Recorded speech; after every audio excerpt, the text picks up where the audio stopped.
In August of 2014, after Mike Brown was shot by police officer Darren Wilson in Ferguson, Missouri, a lot of things about policing that had once been invisible to the majority of Americans suddenly jumped into view. How militarized our police had become over the last 2 decades was one. How some forces had been generating revenue through fines and fees in racially biased ways was another. But one of the most startling things, once people started trying to analyze and make sense of police violence, was the lack of data. No organization in the government or in the mainstream press had accurate, reliable numbers tracking how many Americans are killed by police each year. So we decided to count the cases ourselves. Some of what we found is probably not surprising. We found that lots of people die at the hands of US law enforcement, about 3 a day. We found that Black Americans are more than twice as likely to be killed by police than white Americans. And we found that, compared to other developed nations, the US was an extreme outlier. But some of what we found probably is surprising.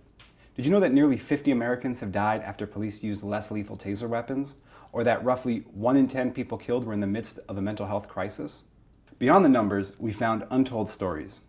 Everyone knows Mike Brown's name, but few knew about William Chapman, who died under nearly identical circumstances in Portsmouth, Virginia in April.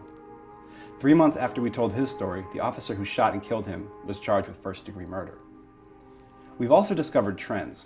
For example, we can now say that with 13 killings and a population of just 750,000, Kern County, California has the deadliest law enforcement in the country. Killer cops! Up our street! Killer cops! Up our street! And if you're wondering why it took so long for this issue to come to the fore, the fact is, for most Americans, outside of the occasional unwanted speeding ticket, the police only show up when they need them.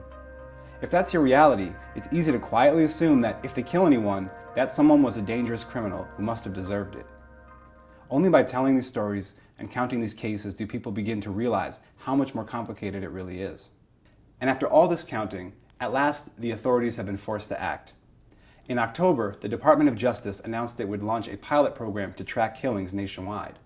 And earlier this month, the FBI announced that it would be revamping its data collection as well. What is still unclear is what will be done to stop it. This is the number of Americans killed by police in 2015. Right now, there's little to suggest 2016 will be any different.